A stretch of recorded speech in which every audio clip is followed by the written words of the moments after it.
Anyone online? Anything that comes to mind when you think about diversity? Anything that comes to mind?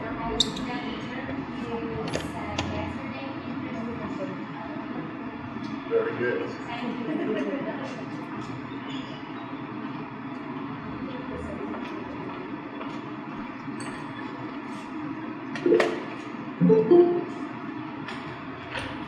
So for those of you who may not have heard the term intersectionality, but we use this. Good. Yeah, it's okay. But you have to say in front of I'll say in front yeah, of it's yeah. not necessary To look be the there. screen. Yeah. Okay. So intersectionality really deals with this idea that folks are more than just one thing, right? So some of those are race, class, sexuality,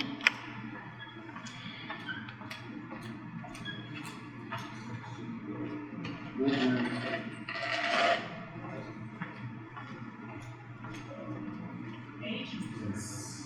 age, disability or ability level. So basically the concept is for intersectionality is that we are a sum of a whole bunch of different identities.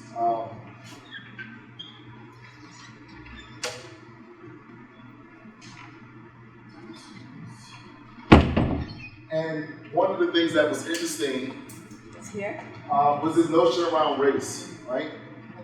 What is the definition of race? What is the definition of race?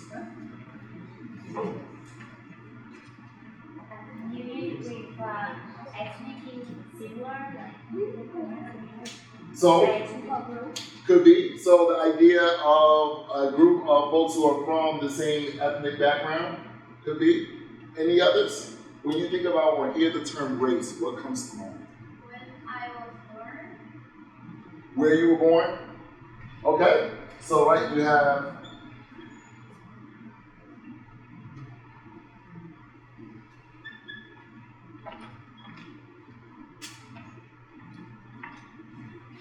so at least in the United States, and we can hopefully have a good dialogue.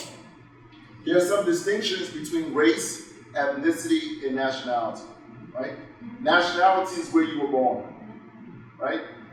What identifies a place as a nation? What constitutes a place as a nation? So, more specifically, Brazil. Brazil is a nation. Why? And if folks are having comment, please let me know. Like, how is with headphones? What constitutes Brazil as being a nation? What are some examples? What are characteristics of what makes Brazil a nation? Same language. Culture? So culture, absolutely. Language, right?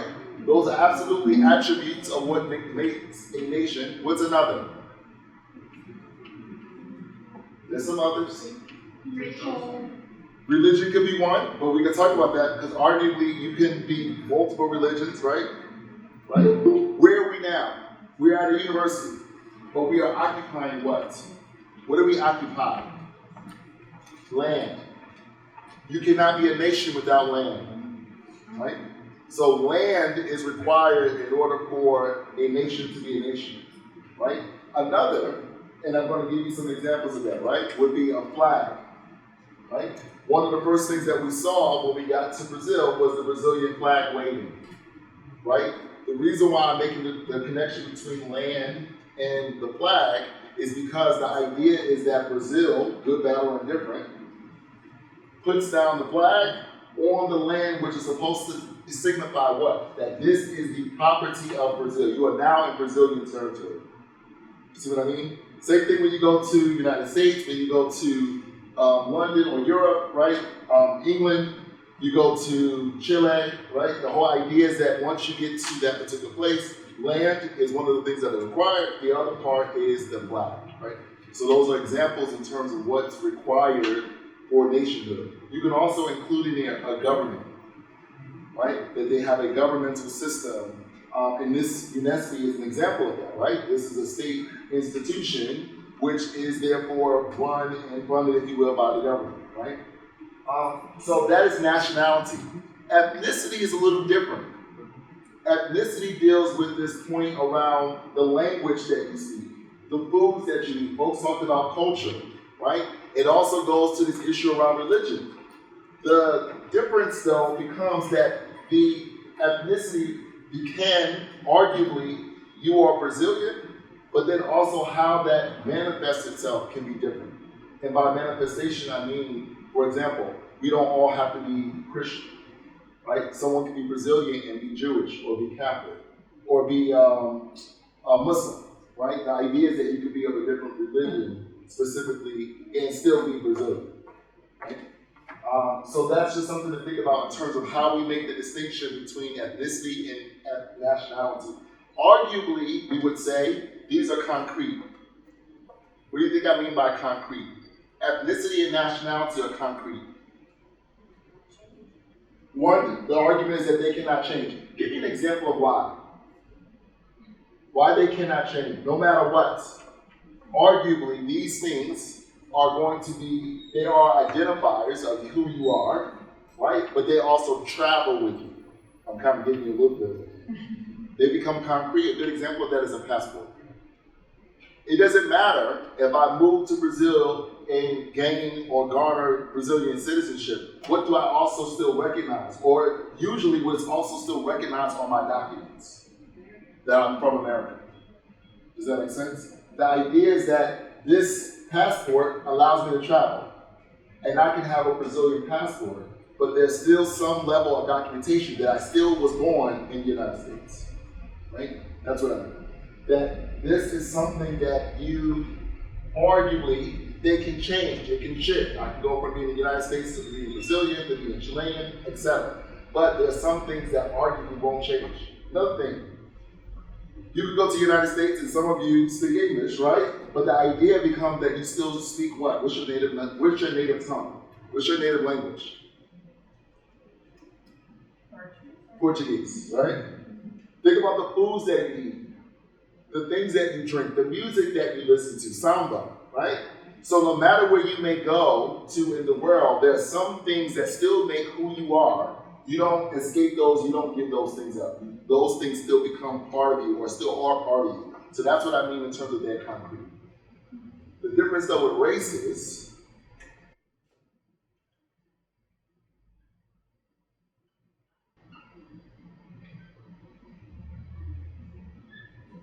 academically, we would say that race is actually not concrete, it's a social construct.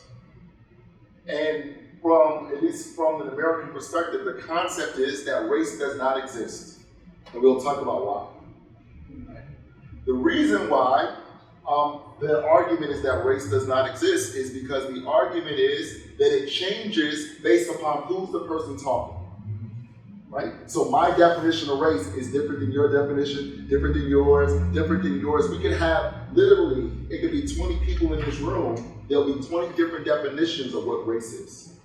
Because it's something that's so hard to define because it changes based upon the age that you're in, the household that you were born in, right? And I'll give some examples of that, right? There are some things that we may agree on with race, right? Sometimes, and actually I'm thinking about the NUPI, right? NUPI, right? So we had a meeting with NUPI, so it's an organization specifically for folks who are researching and working with individuals who identify as Black Brazilians. And their goal is to really help to really integrate Black Brazilians into UNESCO, so forth and so on, and XYZ. A lot of that recognizing the history of colonization, exclusion within Brazilian society, right? One of the things I want you to think about is, what makes me Black? I'm asking you, some of you all are clinicians, right? Soon to be clinicians, already clinicians. What makes my skin dark? I'm asking, what makes my skin dark? Melanin, which is a what? Pigment. Which, yes, is a pigment. And it's seen as, at least for the human body, a protein, something that we should have, right? The body arguably creates it based upon your genetic makeup, your parents, grandparents, etc. But the idea that it is a protein in the body that makes my complexion the color that it is, how then does this now determine or tell you that I am less smart or that I'm more like a criminal? When students told here, there is only one race, the human. Right. So that is, yes, arguably there is only one race. However, in society, and this is one of the reasons why we call it a social construct, arguably we are all the same, right? Biologically speaking, I'm saying in terms of just genetic, when we cut our skin open, we all bleed the same, so forth and so on. We have chromosomes, etc., right? The point, though, becomes that in society, this term in particular becomes one of those things that we are told some people are smarter because, some people are wealthier because, based upon their complexion. Does that make sense? So for American society, we would say that race doesn't exist as a social construct because as a society, we make up what race is, right? So I'm gonna just give you some examples. There are some assumptions about an individual based upon their complexion, not just about how smart or whether they're criminal, but we also make other, at least in the United States, we make assumptions also based upon some things like how wide their nose is, their lips, the size of their lips, the size of their hips, right? Because the assumption is that based upon your race, and whether you are black or white, right? Whether you are brown, all of these, and this is based upon this concept around color. This is an academic space, so hopefully we can have a really good conversation, right? In society, what's the premier color? What's the premier color? Right. Opposite of white is, for the purposes of making a point, is black. And this is why this is a social construct. Because as a society, we make assumptions if this is supposed to be good, this is supposed to be bad. Everybody wants to be good, right? So what do we ascribe to whiteness? So in order to be white, or for someone to be white, what do we say, what are the attributes that we give to whiteness? What are some that we can think of? Right? So for example, intelligence, right? What about some of the ads that you see on TV for dresses or shoes? What do the models look like? Right? Think about those images. Right? Even think about some of the images of the individuals who teach your classes, who are the doctors or the nurses or the president of the university, president of the country. Right? Think about all of those concepts and who's supposed to be at the head of those things, right? So for example, men are supposed to be what kind of profession? Between a doctor and a lawyer, between a physician, not a lawyer, I'm sorry, between a physician and a nurse. Men are supposed to be which one? Physician. Why? Society says that men are supposed to be physicians because the idea is that to be a physician, you're supposed to be smarter, more control, right? And when you're talking about the clinical setting, the idea is that the doctor, the physician, controls the environment, right? Makes the call, makes the decision. We're going to do this, we're not going to do that, right? That's what I'm saying, is that as a society, we attribute certain ideas, characteristics based upon not just the gender of an individual, but also by the race or the color of the individual. So for the United States, not that everybody believes this, but the idea is that a social construct, that race doesn't exist, even though it does, right? So, for example, I will teach in my class that in the university, we know that the definition always for race is that it's a social construct, except when you leave the class. As soon as you leave the class, even though I know it doesn't exist, I know that people still judge me based upon my complexion. Make sense? So it's still a reality of society, even though in a university, it's not supposed to be real. Right? So let's move on. Class. What are different examples of class? Rich, poor, middle class, right? What allows the middle class to exist? So you have rich,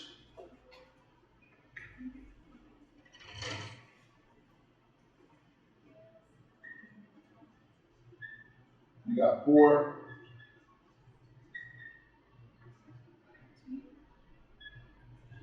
and middle. Rich, poor, and middle, right? Most places in the world, there is either rich or poor. There's nobody in the middle, generally.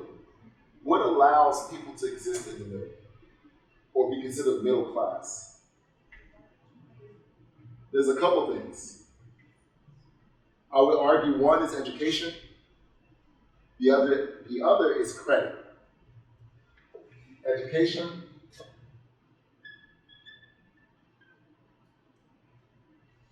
and credit. Like credit cards, mortgage, stuff like that, and we'll talk a little bit about that, right? Rich, we all know this. I was born wealthy, I came from, I owned a whole lot of stuff, so we know what wealthy looks like, right? Most of us also understand what poverty looks like, right? Not being able to eat, not being able to pay bills, buy clothes, those types of things, right? This becomes a little bit more gray to define.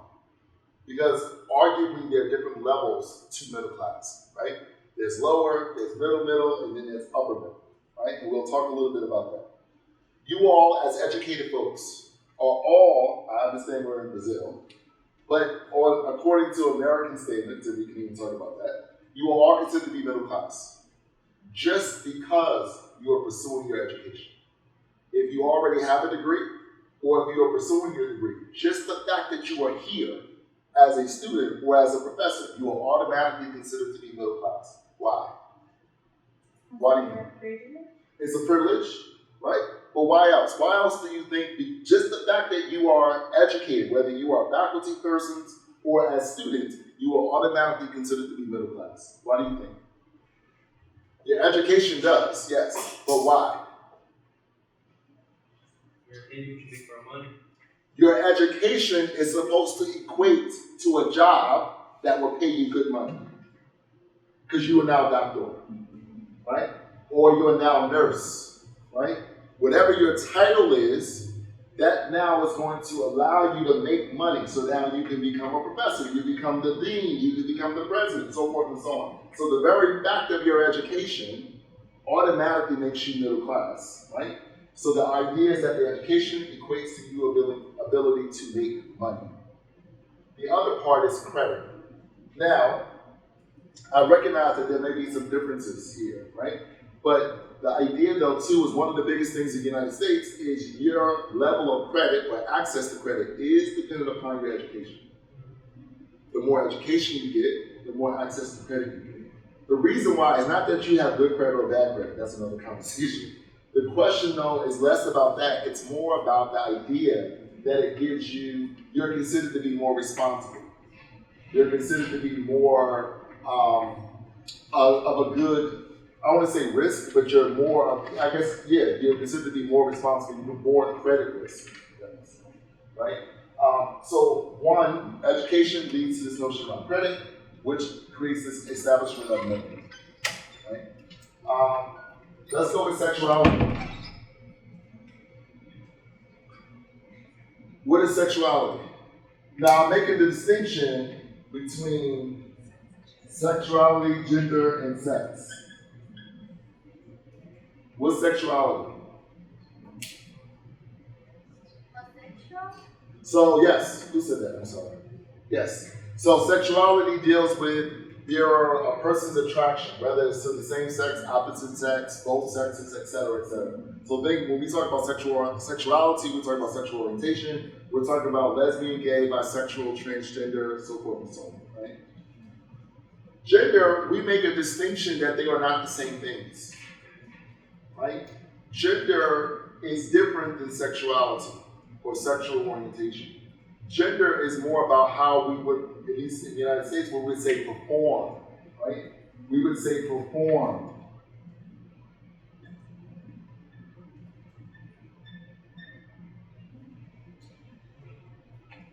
So gender has to do with the performance of one's, or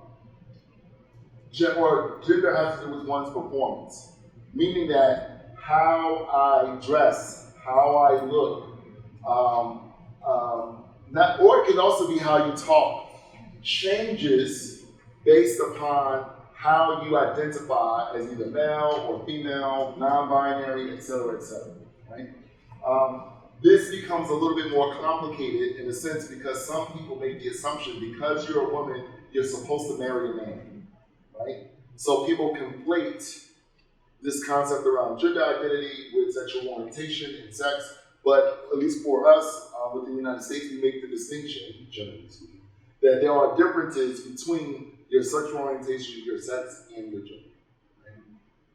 Religion, we are familiar with that. Obviously, we're talking about Christianity, Judaism, Islam, etc. Right? So a particular religious belief that an individual has, and also recognizing that people can have more than one religious belief. Right? They're not connected to just one. This point around age, I use this, but I want to point this out because I made a point about this, not yesterday, but I think on Wednesday, about age. People make certain assumptions about what a person can do by some of these things, or all of these, but also age, right? The idea is that people of a certain, how they appear, or what their actual age is, we make assumptions about what they know, what they don't know, what they can do, what they can't do. Right? So just recognizing that when we identify diversity does also include this notion around age. Right? I used this example the other day. Sometimes people assume what I can or can't do, not just by my race or my gender, but also by what they assume to be my age. Right? Like if I was too young, the notion is that, oh, you can't really know what you know, right? Or you shouldn't really be doing what you're doing because of the age. Other is disability. You all use the term disability here, right?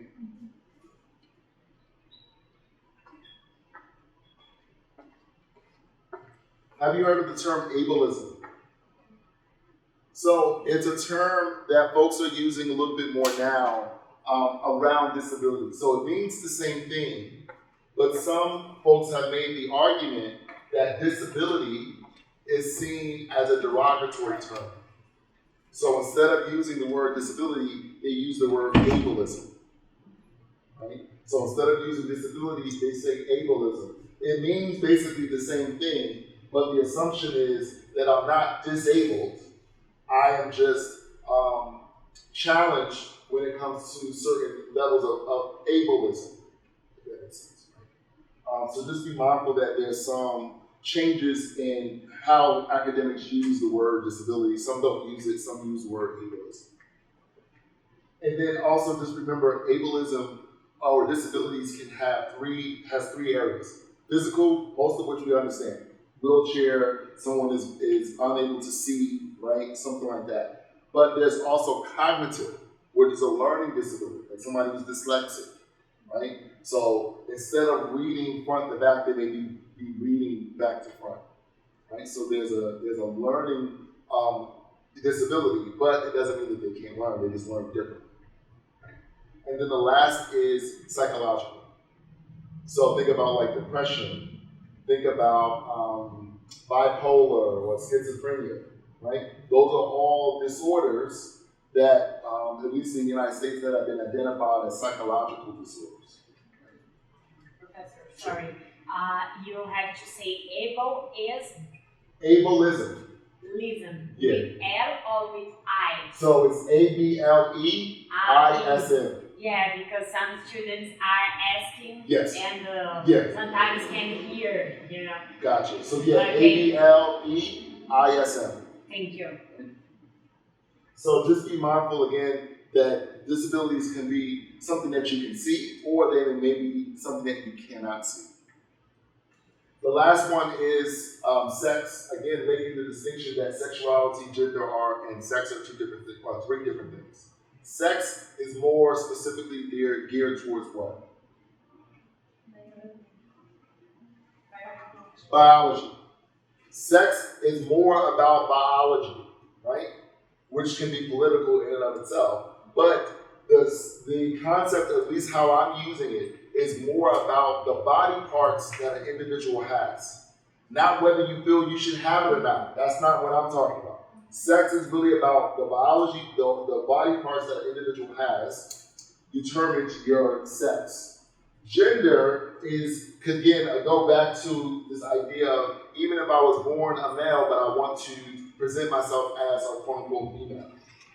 Does that make sense? That's gender. But the sex, the biology, is still, for the purposes of anatomy, is male. Make sense?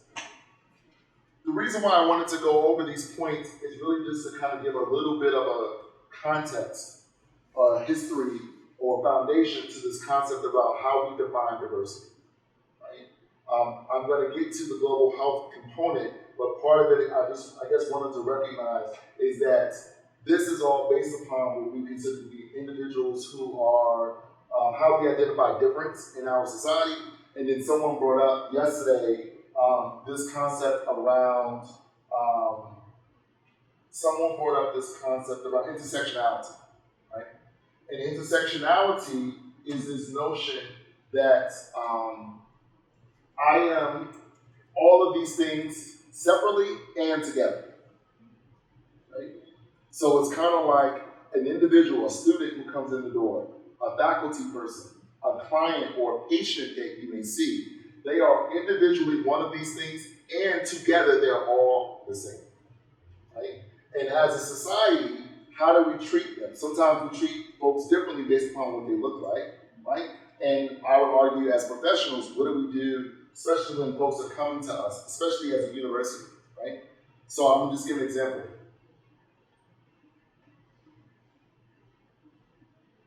As a faculty person, right, at a university, whether I'm the professor or if I was the dean of the school, what have you, what provisions do I need to make in order to make sure that students feel comfortable?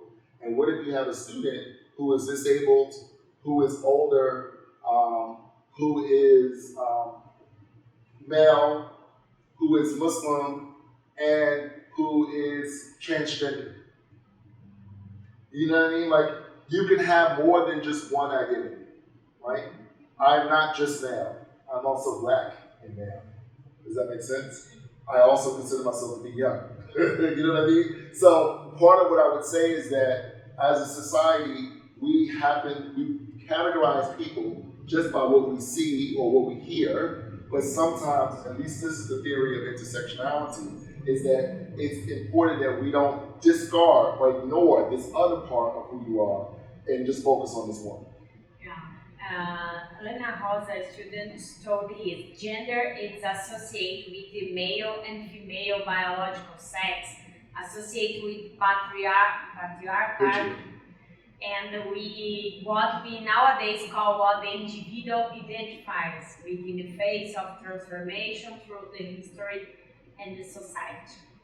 So part of it is this, I think we historically have we have combined these terms and not looked at them separately or academically, right? So again, we can have a kind of a discussion about it, but I just wanted to give a general overview of basically how we identify and use diversity.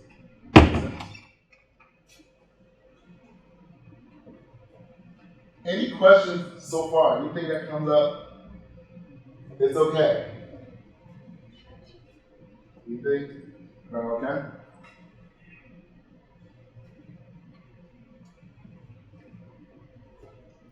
Professor. Yes. I think it's important talk about how different cultures understand race differently, and a white people, is what I know. White people a white people would be considered white if born in United States. If a white people born in Brazil, for example, they will be considered Latin, right? Correct. Even in the same color of the skin, color of the skin. So good. I'm glad you brought that up. So yes and no. The question was, if you are white in Brazil, would you still be, in a sense, white in the United States? Yes and no. Right? And I'll explain it a little bit. So the concept of whiteness is about complexion, right? And in the United States, what I would argue is maybe somewhat similar or different in Brazil is you are white until you are proven otherwise. You are white until you are proven otherwise in the United States. So what are the otherwise? What are the ways that you individual will be discounted or identified as not being white?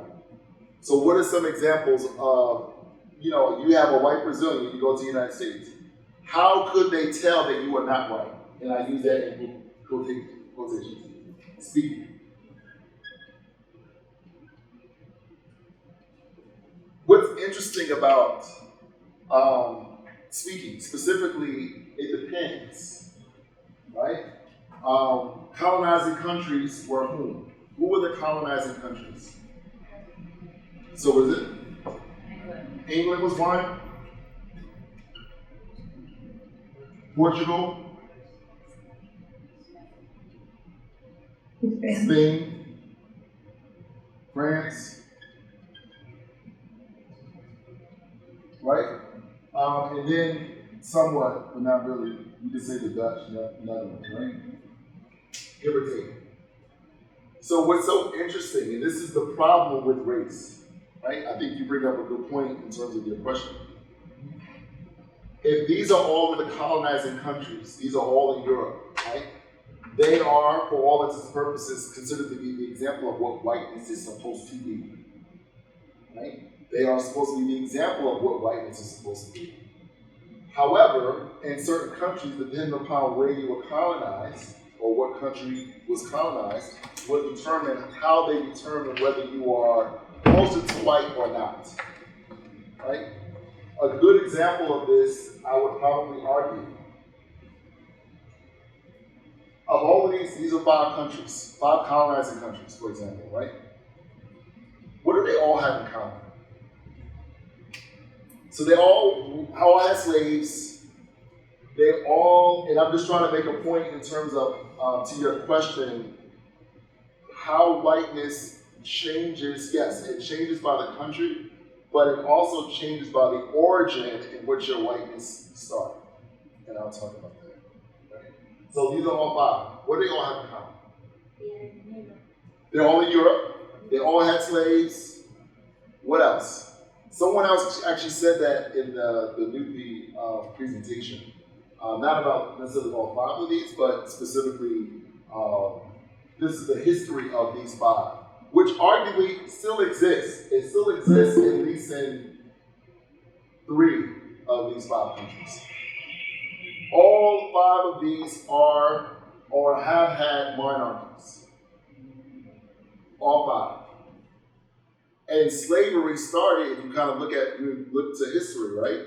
All 5 had monarchies, kings and queens. The point was, at least how slavery started was because of the monarchies, right? You wanted to get land and people. That's how, in part, how they also, in order to enhance or increase their wealth. Which monarchy is considered to be the top? What's the wealthiest? Let's think do that. England. So that's what I mean in terms of whiteness has a pecking order. And pecking order means there's a hierarchy. They're still white, but this is the more pure white. It's like 100%. This one is 98%. This one is 92%. You see what I mean? And the reason why I'm using that as an example is just to make a point. Is that for all its purposes in the United States, whiteness, no matter what, they're still white. However, in the United States, as you pointed out, the difference becomes is that the moment that you speak, that's when the assumption is, oh, you're not fully white. Does that make sense? Right? Because, and I'm using this as an example, I'm speaking English, but I will never be identified as being white. Why? Because of my complexion. So you see what I mean? Whiteness is based upon what people identify. So some things automatically, if your skin is too dark, you can never be white. Right? Or the next one is language. Well, what language do you speak? We like this one, we don't really like that. Does that make sense? And then, so there's all of these attributes of how we identify whiteness. The other could be also characteristics. Is your nose too big or is it too small? Right? If your hips are too wide, you can't really, because the idea of what white womanhood was supposed to be was not just about wealth, wasn't just about your education level or lack thereof, but it was also your physical features. Right? Make sense? Anybody know the history of, the old school, of not like a corset and what do you call it, the bust? Anybody remember or familiar with the bust? It's like women in the 16th century, 17th century. How did they give themselves a figure? Think about the old dresses. They used to wear a corset, and then they used to wear like a little thing that goes around underneath the dress. The fabric is on the outside, and then you have the thing on the inside, and it was supposed to give you what? A shape. Tight around the waist. It's supposed to lift your chest. You know what I'm talking about? And then it's supposed to make the front and the back, it was supposed to be big, but it was all a show to give you a figure. Everybody know what I'm talking about? Right? And that's what I'm saying. Like, there's a perception about what whiteness was supposed to look like. But I think, so to your question, the question that the person asked, yes, you could be a white Brazilian, and for all intents and purposes in Brazil, you are white. For the purposes in the United States, you are still white until you speak. And unless your complexion is darker, you're still assumed to be white. The only way that someone in the United States would know that you're not white is the moment that you speak. Right? That's why in the United States it's a huge phenomenon, good, bad, or indifferent. Individuals who immigrate from other countries, they purposely learn English, not just to communicate, but they do it to the point where they want to fully integrate into American society, so much so that I stopped speaking Portuguese. I don't eat the same foods. I don't dance samba. I do all things American because I don't want to be Brazilian because I think that that's not good. I want to be everything that's American. Does that make sense? So you have, and there's a terminology that we have in the U.S. Anybody heard of the term passing before? Passing is this notion, and people do it even to this day. I was born Brazilian, but I do not recognize myself as Brazilian. I go to America, I'm raised in American schools, I speak English, I look white for all intents and purposes, and I never acknowledge my Brazilian heritage, and they call that passing. So historically, blacks have done that, right? So you know that there are African or individuals who identify as black who are also very fair skinned, right? So they could be like your complexion. They are technically black, right? Genetically speaking, their parents, so forth and so on. But we could be brother and sister. We could be brother and sister. We were born from the same woman. I'm darker, you are lighter. And because of society, folks have done it. What happens is you have some individuals who I don't identify as black. I don't want to identify as black, so therefore I do everything to assimilate what would be considered to be white culture. So therefore I assume an identity of whiteness, even though technically, biologically, I would be considered to be black. So passing is basically, and it's specifically an individual who's going from a group that is seen as less desirable into whiteness. It's usually always into becoming white. If that makes sense. Any other questions? This is actually a really good question, but I know I kind of went around. But this got me thinking about this notion about passing. Any others? More questions, guys? Can you open the microphone and say? Just a point. Like I did recently a description in a congress in the United States, and in the formula they asked if for me what was my nationality, and the option was white, black, Latin, like specifically Latin, not just the color of my skin, because of this I had the question, I had this question because before normally they ask me if I'm Latin. So part of it, so two things. One, I think you're right. I mean, the form does ask, especially now, they would say Hispanic or Hispanic non-white or white because so there was two things, at least historically, there were two things that were going on. I used the example, actually I'm going to use the example. Folks familiar with Dominican Republic and Haiti? Dominican Republic and Haiti, folks familiar with the country? Right? So I would just a short history lesson about the three, and hopefully it'll make a point. So you have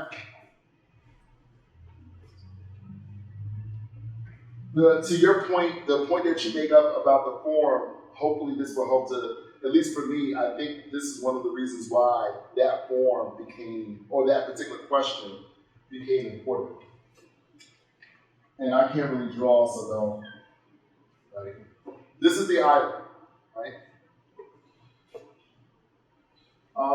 The technical term for Haiti and Republic is called the island of Hispaniola, right? The technical term because Haiti and the Dominican Republic are literally on the same land, right?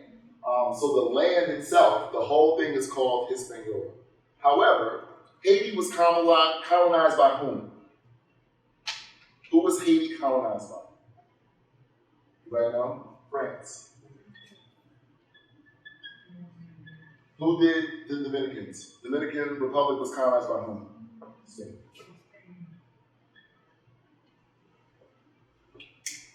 So you make a good point around this notion about Latin, right? They are both the same island, literally, right? Dominicans are considered to be Latin, right? Why can't Haitians also be considered to be Latin? Because we make the distinction of what you speak, not where you are from. That's the problem. You understand what I mean? They speak French in Haiti. They speak Spanish in the Dominican Republic. But it's the same land. But we never, in the United States, we never make the assumption that Haitians are Latin, ever. Even though a lot of Haitians speak Spanish. Because in the United States, and some other places as well, but the United States is very antiquated, old school in how they associate how and who people are. And one of the ways that we do it is not always where you are from. Most is what language do you speak. So even though the island is called Hispaniola, the very term itself is Spanish. We never make the assumption that Haitians are Latin, ever. One of the reasons is because they don't speak Spanish, and because they don't look Spanish.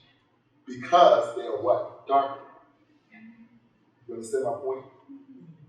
And I'm saying as the United States, not necessarily speaking for the United States, but I'm saying the point of is that folks make this distinction because sometimes, at least with these forms, I think that we do folks a disservice because we don't identify where people come from. That's the difference between race and ethnicity, right? This is about ethnicity, nationality. But that form that you're talking about is really about race. They really want to know what language do you speak. And that is how they identify Spanish. Another quick way to hopefully make a point.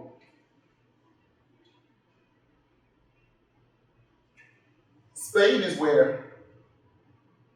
Where's Spain? Europe. If you come from Spain, what is your nationality? What was the term that we would give you? Spanish.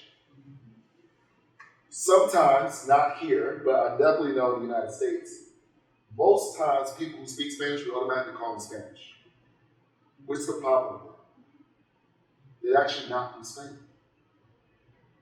That's the problem, right? Meaning that just because you speak the language, you are actually not from that country. That's like because you speak Portuguese, you must be from Portugal. Brazilians have a pride that no, I am from Brazil. You understand my point? You speak Portuguese, but you are actually from Brazil. That's my point. In the United States, we sometimes too often don't make that distinction. We don't separate what you speak and where you're from. We clump it all together that if you speak this, then you must be from there. But that negates the whole idea because you can speak Spanish but being from so many other places in the world. And that's fine. Okay, let's press forward. I mean, if there's questions, please, please, please. Any question, guys? Would you like to say something? Ana Rosa told again, the Dominican Republic does not accept Haitian migration. Even on the same island, this situation is not friendly. Right. So there is a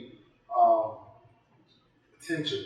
Thank you, Maria. There is a tension between Haiti and the Dominican Republic. Some of the same things that you all, at least I've learned that you all have experienced here in Brazil, and also what I think exists in the United States exists in a whole bunch of other places around the world, Haiti and Dominican Republic being also one of those things. There's a couple of things, obviously, when we're talking about economic development, the political structure of both countries, but then also this whole notion around complexion, right? You are seen as, you can be Dominican, but if you are a dark-skinned Dominican, you are different than a light-skinned Dominican, right? So some of the same concepts, same thing in Haiti, actually. There are light-skinned Haitians and then there are dark-skinned Haitians. And then, again, there's this hierarchy that one level of Haitians, if you're lighter, they are arguably better or wealthier than the darker-skinned Haitians. So there are a lot of the same things that exist here exist across the world. All right, so let me get into some things around global health. I think that some of the things that we just talked about becomes the foundation for global health, and I'll talk a little bit about why. One of the biggest things, let me ask you all, what are some of the major factors that impact global health? So what are some things you believe to be issues or barriers or challenges when we talk about global health? If we could fix everything, what do we need to fix to make everything work the way it's supposed to? What are some of those challenges, those barriers? For me, financial. Financial.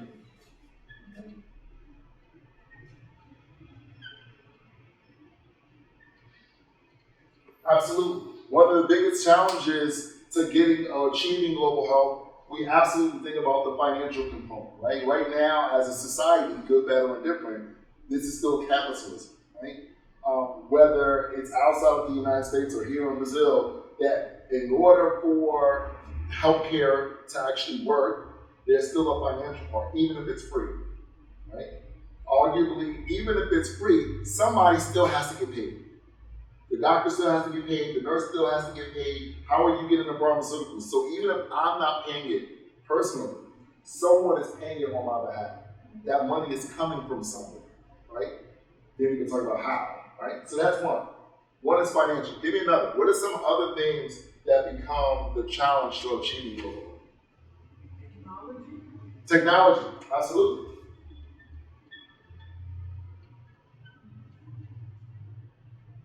Technology now is advancing. The more technology, I would argue that it goes back to finances because, right? Because if your country or your clinic, your hospital can't achieve or obtain this technology because it costs so much money, right? But technology absolutely is one of those things because everybody may not have access to the newest form of technology in order to make things better, operate, more smoothly, so forth and so on. What are some others? Education.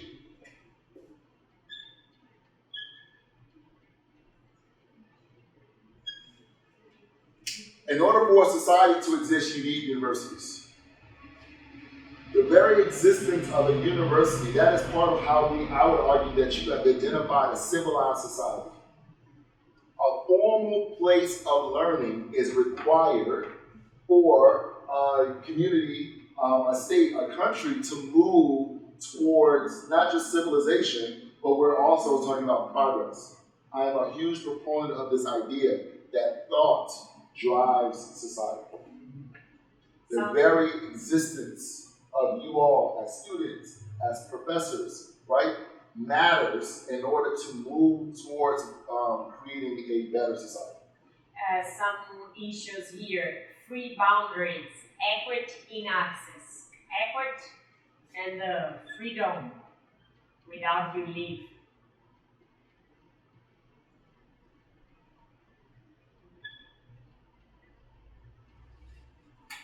Got it? And equity.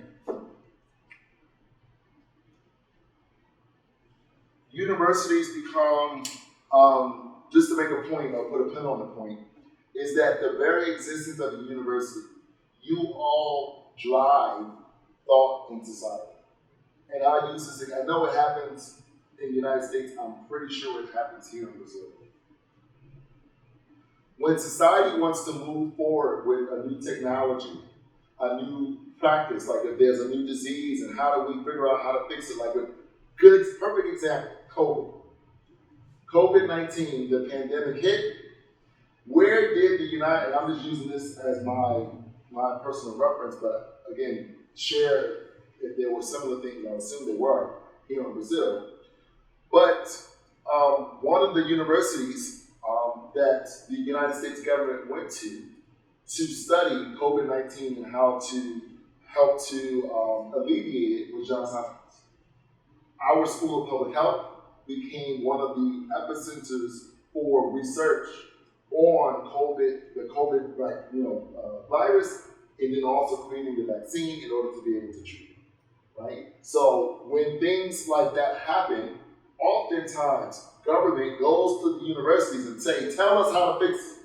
Tell us what's going on, right? Think about the very concept of capitalism. I don't know if folks are familiar, but I mean, you're familiar with capitalism. But capitalism is a theory that started with an economist at Harvard. He came up with this theory, he wrote it in a book, and then some folks in government in different places said we like it, and they now want us to start using it. All right, see what I mean? Like, our society is really, in a sense, technology. Oftentimes, technology comes out of the universities because the universities create the technology and then they work for the government, right? They sell it to the government, it becomes part of the government's process of certain things. Does that make sense? So I guess part of it is just to say that universities, kind of going back to this point around education, that universities become the place where thought and progress as a society. Hello. Professor, yes. Just a minute. The microphone stopped here. Oh, sorry. Oh, sorry. I noticed. Okay, Oh, just a minute. we are not allowed to hear Yeah. Oh my goodness. anymore. Não, Me não. too. A gente vai abrir o seu áudio aqui para ver se dá certo. Ok.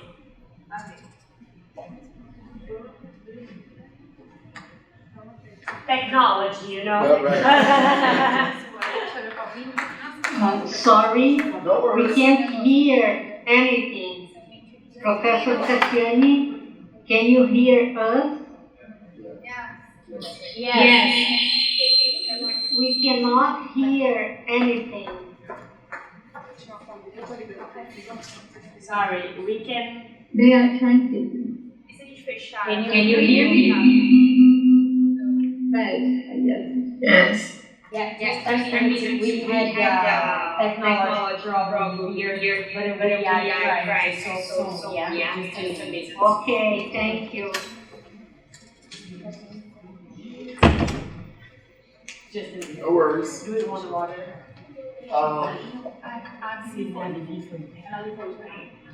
If you have water, that would be great.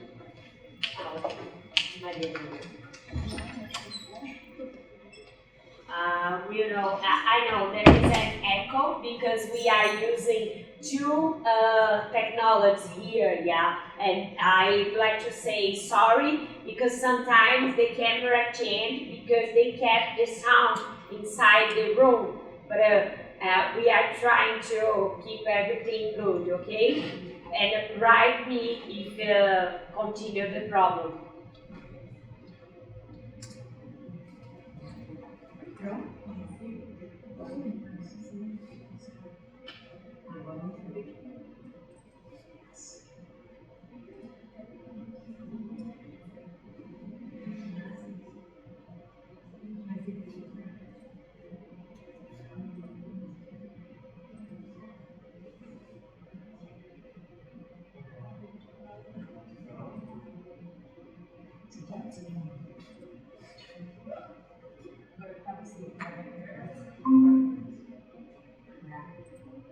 I'm here.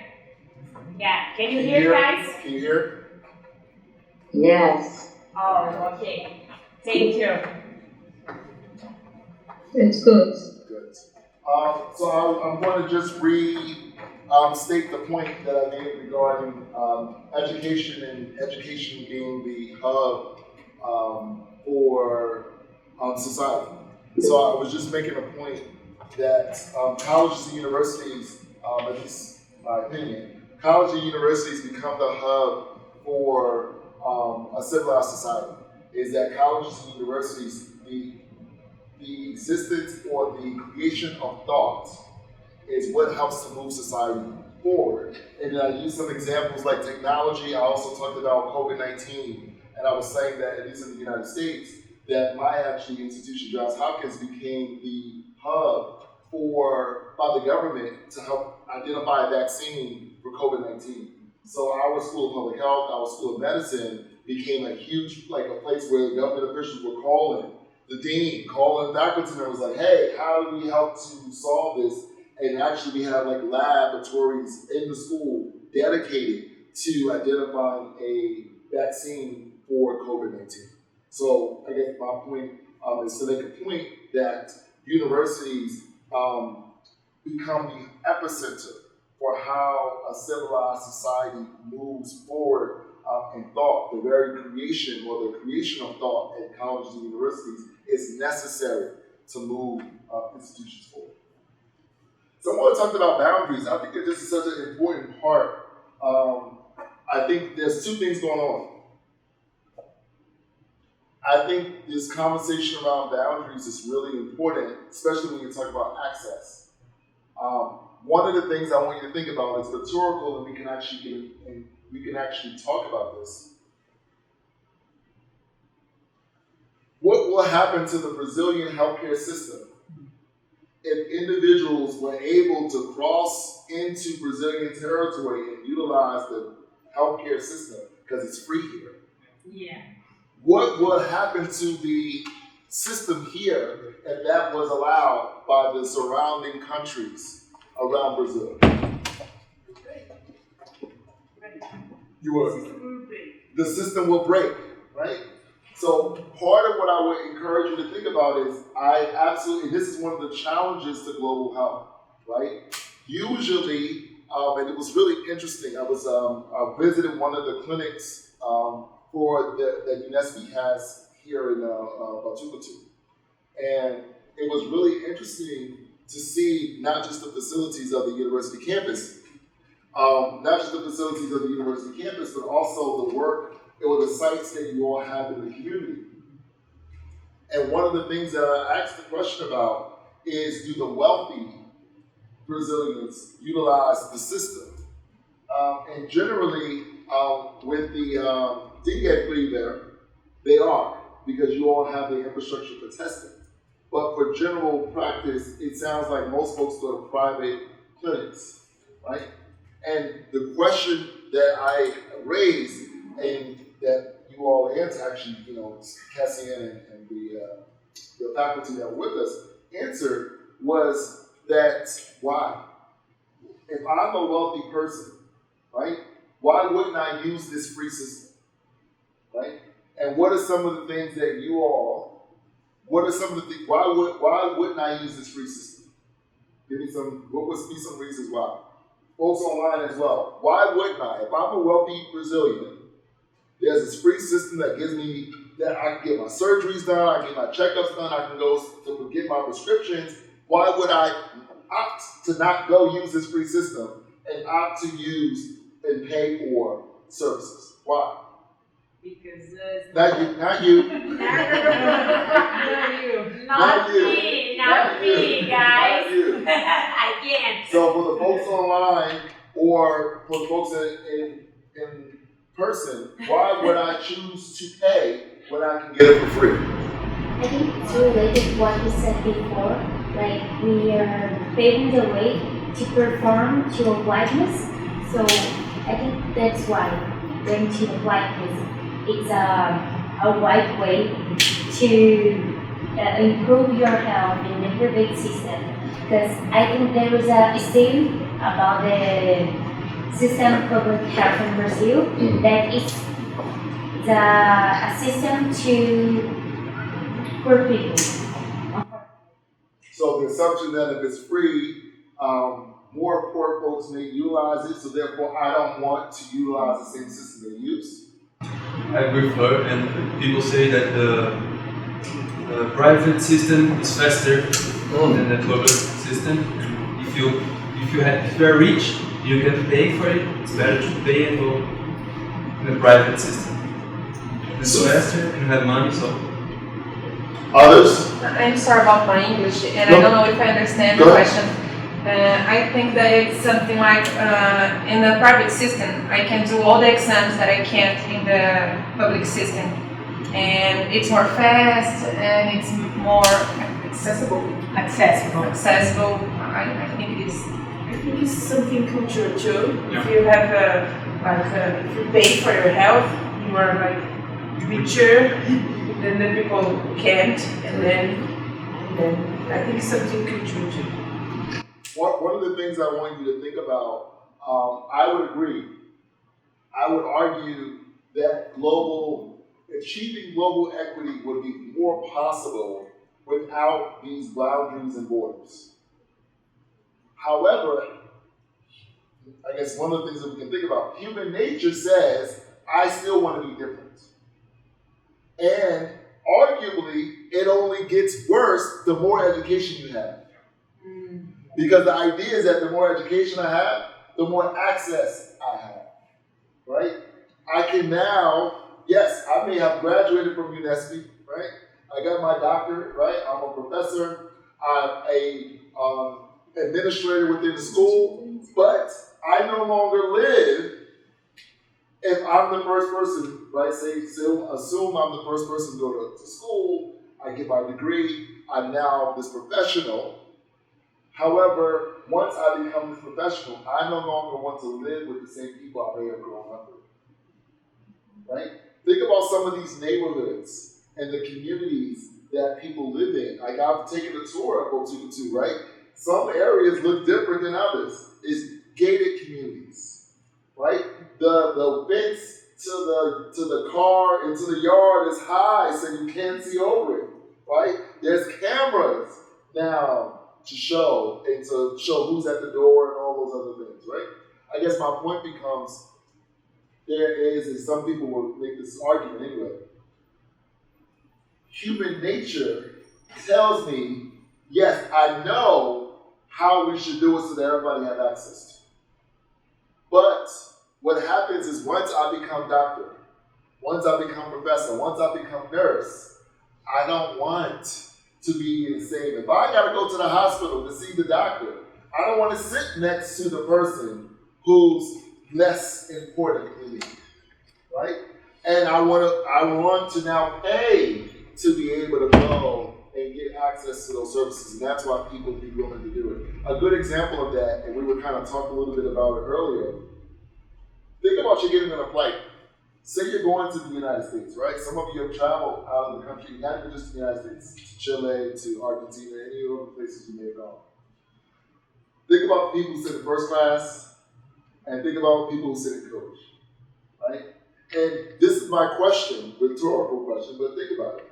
If you could have endless access to money, who would ever want to sit in coach? What do you get in first class? What are some of the amenities that you get in first class? Space. Better food. Comfort. Right? You get your own attendant. You get right. You get a drink, right? And you don't have to pay anything. I mean, you pay extra, but you get Wi-Fi, right? These are all things. I guess part of what I'm just using it to make a point is that as much as we recognize as academics, as practitioners, that it's better to have an open system where folks literally will be able to go in between. That's the same group of people that we are. We also recognize the value in being different and being separate and being away. You see what I mean? Yeah. It's the catch-22. I want to be in a community, but I like my peace and quiet. Right? Right? I like it to be quiet. I like my space. I want a nice yard. I want to be alone. You see what I mean? That's the craziness of it. Right? So as we are working towards equity, we are also little ways being different. I don't want to go, no. Right? And as faculty or students, we have access. So yes, we have access to the public system. But if I have a friend I can call, I have this pain, I need you to come, right? It's something that we can now do. I don't have to go and do an appointment. I can just call. I can go do a separate. I can go to my friend's office with no appointment. I can go talk to the pharmacist. Hey, I got this pain. I need you to get it. Those are things that we can do that we have the privilege of. Right? The guys are saying the how can I say, the size of the country reinforce these inequalities, but both accessible and comprehension about the rights, and this idea to think, this way to think reinforce the class difference and how can people more decent for the others. Right. Yeah, it is. I guess part of it is just recognizing that it's more. It sounds good having open boundaries, but that becomes more complicated. Freedom, I don't know, right? One of the things I would encourage you to think about is that freedom is never free, right? What is the cost of freedom? What are some examples of cost? So one, money, right? Actually, money itself, or money can buy freedom. What's the other? What are some other examples of the cost of freedom that you can think of? Think about slavery, right? Think about war, right? The very concept of war is over this concept about freedom, right? Whether I should get more or less, whether you're going to take my space, all these other things, right? So there are consequences to quote-unquote freedom, right? Any other things when we think about how we can achieve global equity? Power.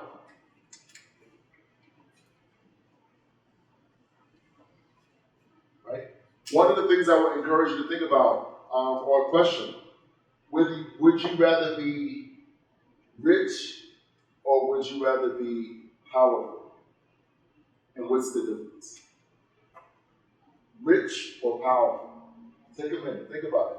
Whether you want to be rich or you want to be powerful. Some say powerful. Yeah. Powerful. Some say rich. Rich. Right? Some say I rich. prefer the rich. Laura told you rich. Some say rich, right? And the example I'll give in terms of power. Javena wants to be rich and power. Rich and power. Sorry. Well, like one of the examples, at least I'm making a point relative to power. I recognize that being rich doesn't necessarily always mean that you are powerful and vice versa. You have some people who are powerful who are not rich, right? So for example, in the American system, and this is, again, goes into a whole other can of worms, but in our American system, in terms of politics, individuals who are like the governor, the president, the mayor, they are powerful, but technically they may not be rich, right? Now, we're not talking about corruption, which we know often can happen, right? But, and I'm just like a good example of that. The president of my university makes more than the president of the United States.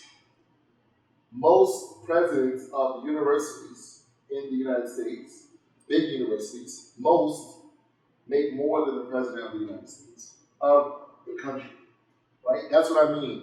You can be powerful without necessarily being rich and vice versa, right? So sometimes your position doesn't always mean how much money you have, but because of what you can do, the laws or things that you can do, people want that power versus the money that you get.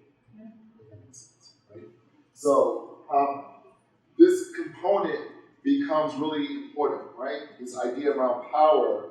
One of the things I want to, and again, some of these seems like, why are we talking about power, especially when you're talking about global equity? Unfortunately, in our system, not just American system, I would argue still in the Brazilian system, who are making decisions about health in this country? Often, who are the people who are making decisions about health in this country? Government. Same thing in the United States. Most times, people who are making decisions about jobs that we are doing every day have no idea what we do every day. You understand? That's the craziness of it. Whether we are in education, whether we are in health, whether we are in, me as a social worker, right? Now, despite where you may be professionally, most folks in government who are making decisions about who gets access, who gets funding, X, Y, Z, are usually people who are not doctors, who are not nurses, who are not teachers, who have no idea what it is that we do every day. And that's why you got to understand how the power structure is, right? Because just being a good nurse is not enough. Being a good doctor is not enough. Being a good pharmacist, being a good chemist, that's part of it. The other part is you have to understand how the political system works, because unfortunately, right now, they are the ones who are controlling who gets what, how much, how often, where, so forth and so on. And it's not that we can't fight against it, it's not that we can't confront it, but you have to understand how it works in order to be able to do it. I made a joke with folks yesterday.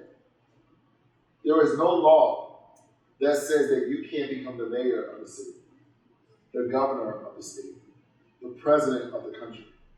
Just because you are a nurse doesn't mean that you also can't be a politician, right? Just because you are a physician does not mean that you cannot be the governor. Just because you're a pharmacist or a medical student, right? The idea is that we make up the very society in which we live. If we want to change it, some of that includes studying, doing exactly what you're doing, being the best at what you're doing. But it's also being part of that political system, because most times the people that are at that table have no idea what we do, right? So part of it becomes, or the interest becomes, how can we sit at that table too, right? So you can become the mayor, you can become the assembly person or senator or congressperson in order to represent your district to them to say, hey, this is what we need, right? So understanding that political power is absolutely important, right? We got to know how the system works in order to see how we can fix it practically, but then also fix it, any others. Any other points of things, right? The other thing I would encourage you to think about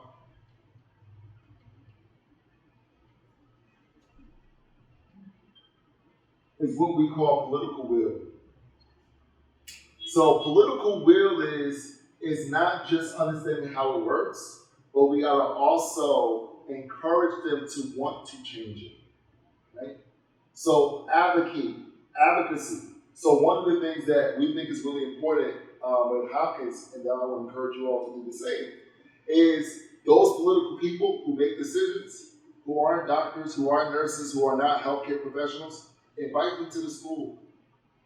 Show them the work that you all are doing. Take them into the neighborhoods and seeing some of the things, because if those people are the ones making the decision of how much money you get, it's good to bring them so that they can see why that money is so important and what it can do. Right? I was talking with my colleague last week about the dengue happening in Brazil, and then we have to write so many papers. Like I have to write the patient's name 4 times for get a blood test. So I got to give a paper to someone, a paper to other one, and it's so difficult. And then I was for the next meeting, I want to go there and ask why I have to write so many times. Like I'm not doing the care, I'm doing the paperwork, and the people are just like, and everyone's so concerned about the paperwork. That's a political thing, and I have to write the name so many times, and I need to take care of the people, you know. They are ill, and I was so frustrated because of that. Someone that's not doing our job told me that I have to write the name of the person 4 times to get the blood test, and then that's not that's insane. It's insane. Makes no sense. Yeah, it makes no sense. We do the same thing. So trust me, the same bureaucracy that you are dealing with here, we have the same level of bureaucracy in the United States as well. And I guess part of what I would say, that's, at least for me when I teach, I think it's awesome being a great clinician, being a good nurse, being a great public health nurse, surgical nurse, like whatever your level of expertise is, be the best at that. But it is so important to have some understanding about who are the people that are making the decision that is affecting what I can do. One of the things that we have really tried, and I think could be a great idea for like this conference that we just had the last couple of days, bring in some of those political people. Sometimes, I know how it sounds, sometimes when folks feel like they are important, you treat them like they're important, they do things and make commitments that they follow through on because of how you brought them in and they were one of the main speakers and everybody, and all this other great stuff, and now great things happen because they came. Right? So part of what I would say is identifying who those people are and including them in some of the work that you all are doing, because sometimes them, even though it may go over their head what you're doing, they don't know, they have no idea. But because you invited them, because you made them feel special, they now have a newfound commitment. One of the things that we do often, folks come in, we fill the seats up and we clap when they finish talking and we shake their hand and all these other great things. But now we have the partnership of Senator so-and-so, Vice President so-and-so, of different organizations because we created those types of relationships and partnerships, right? So sometimes it's leveraging those things and the people in these types of positions in order to get some things done. All right, any other things that come up that you can think of in terms of what we could do that are challenges to global health? Right? We identified 8 of them so far. Any others that come up are things? Communication.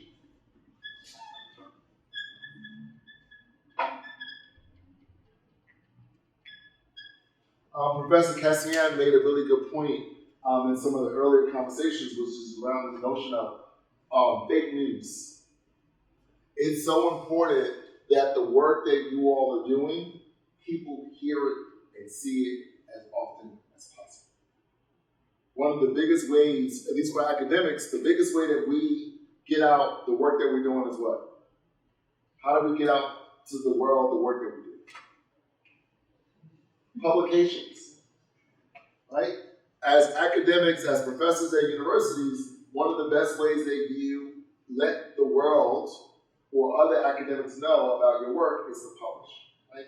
That's one of the biggest things. One of the other ways that's usually faster is social media. So everything that's being done, like with the global conference that was happening the last couple of weeks, right? The other, either research studies or things that you all are participating in, social media becomes helpful in order to leverage that work so that way other people can know and be able to share that work out, right? So maintaining those levels of communication is really important. The other I would encourage folks to think about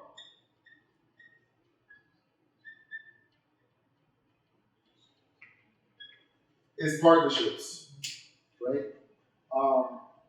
We are one university, you all are another. Creating these types of partnerships is really important, but you also have partnerships with universities in Chile and Argentina, right? You have neighbors right here in South America that you can also work with in order to move towards global health, right?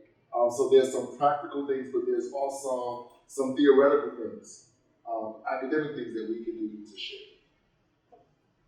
Anything else that folks think of?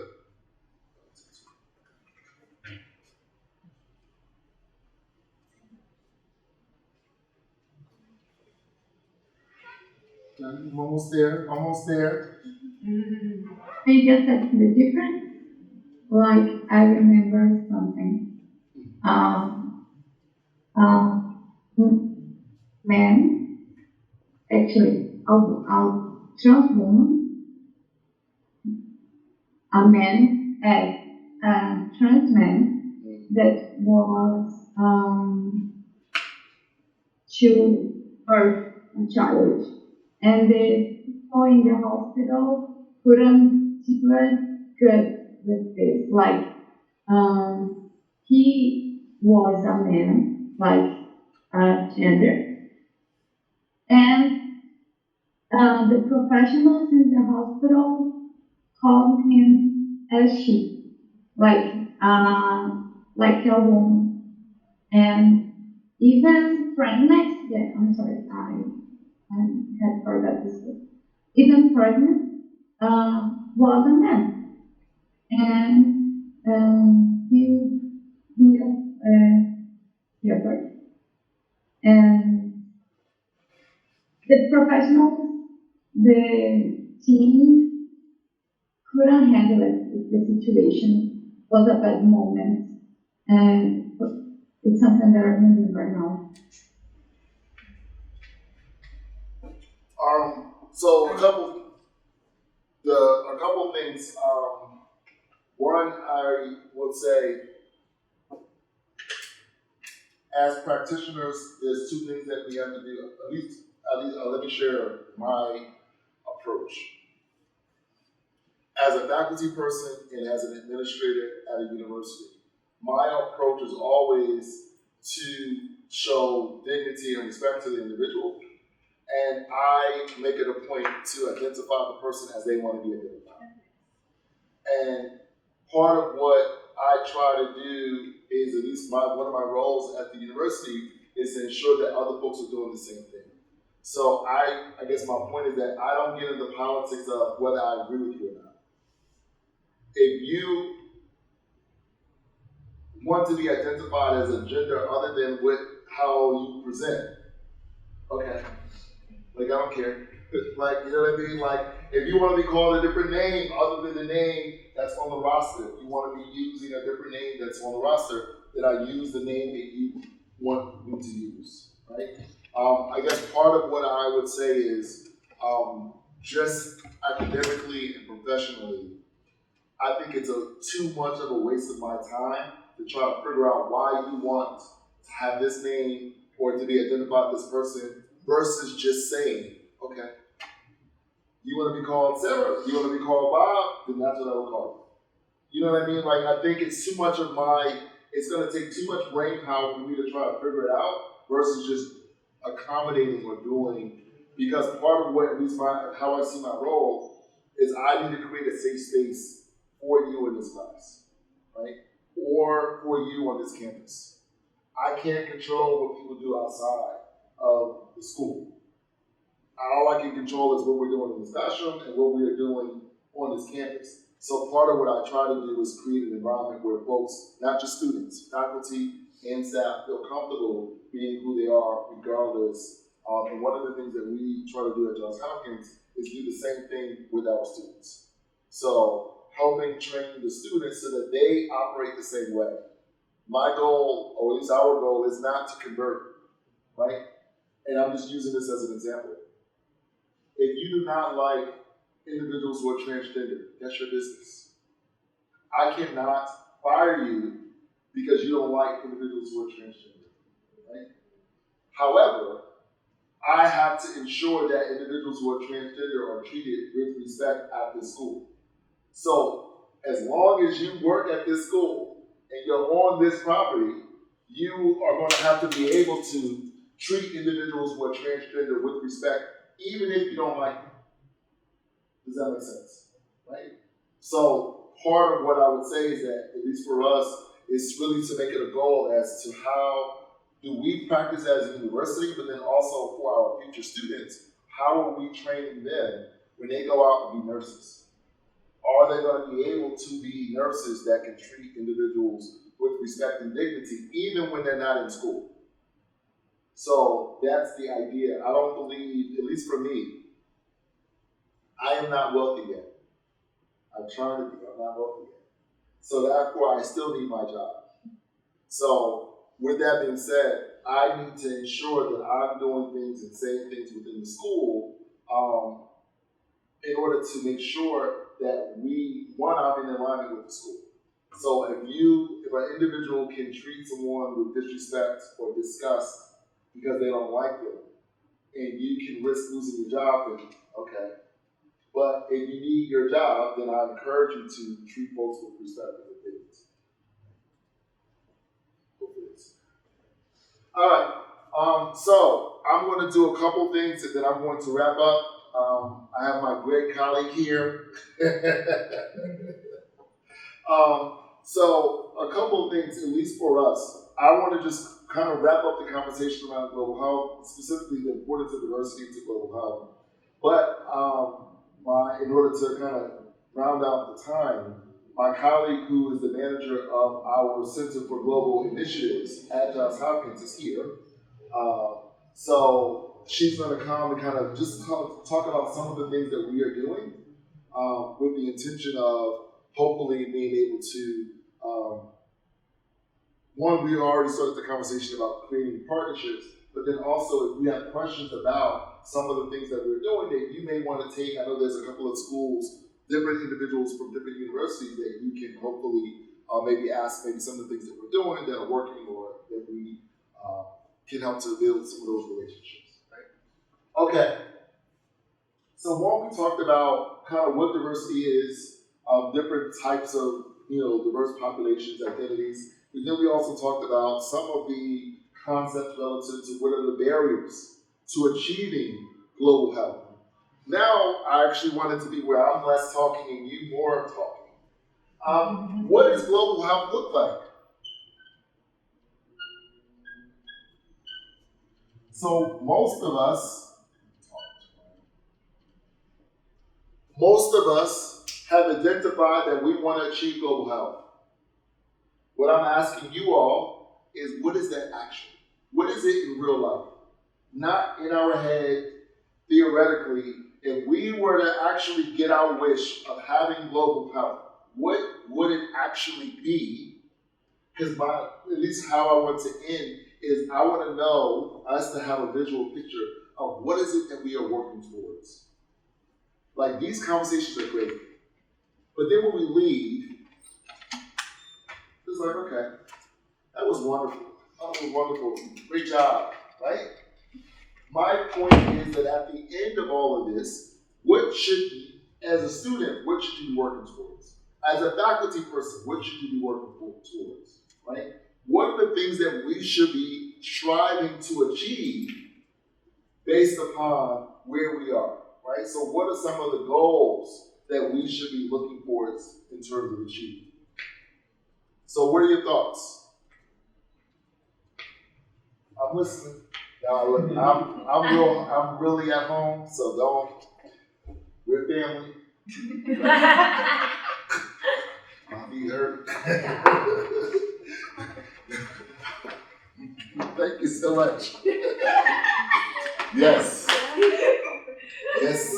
Have to be comfortable. That's the other thing. When you start becoming a clinician and you're gonna be on your feet, you better wear some comfortable shoes.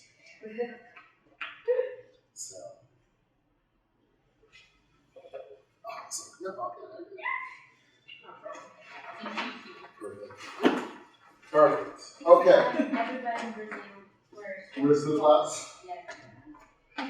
So what are we working towards? And again, both online as well as in person. What are we working towards? This is all great. You all are studying, have studied, published, gotten degrees, whatever your role is. But we're all, generally speaking, working towards this idea of health equity. But what is that actually? Like, what is it if we actually had to give it a name, give it a title, right? Quantify it. How will we do so? Describe it. So give me some characteristics of what that would look like. Guys. Come on now. You all have read, I know you got those articles. Less disease. So less disease.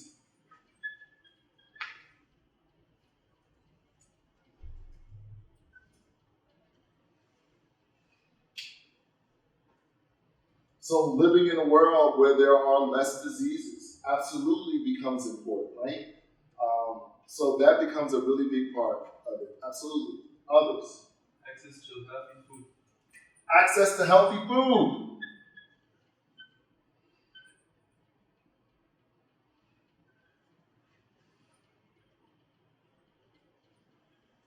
Has anybody heard of the term food desert? Food desert, right? So a food desert, at least how the literature defines it, is that basically you have grocery stores or lack of grocery stores that gives you access to fresh food. So as a result of not having access to fresh food, people are eating McDonald's, Burger King, right? Or they go into like a bodega or something like that. So they're getting kind of quick foods that don't really have good nutrients and so forth and so on. So absolutely, this idea of access to healthy food in the United States is a huge issue. Huge issue. And more so than that, you have in the neighborhoods, so there are places that have fresh food. They're usually in certain neighborhoods and they usually cost more money. Right? So there are some limitations to individuals who have access to healthy food. So the people who don't, they go to fast food or they go to processed food, that type of thing. So that's absolutely a huge thing that is, I think, pervasive around the country. I've seen a few McDonald's, not necessarily in Motucatu, but I've definitely seen them in Sao Paulo. Others. What are some other things that you are thinking about or that you envision when we talk about health equity?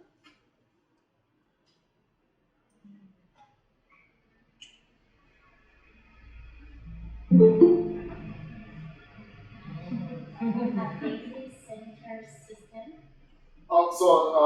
Like a central system, like a centralized healthcare system. I think it's Part of it.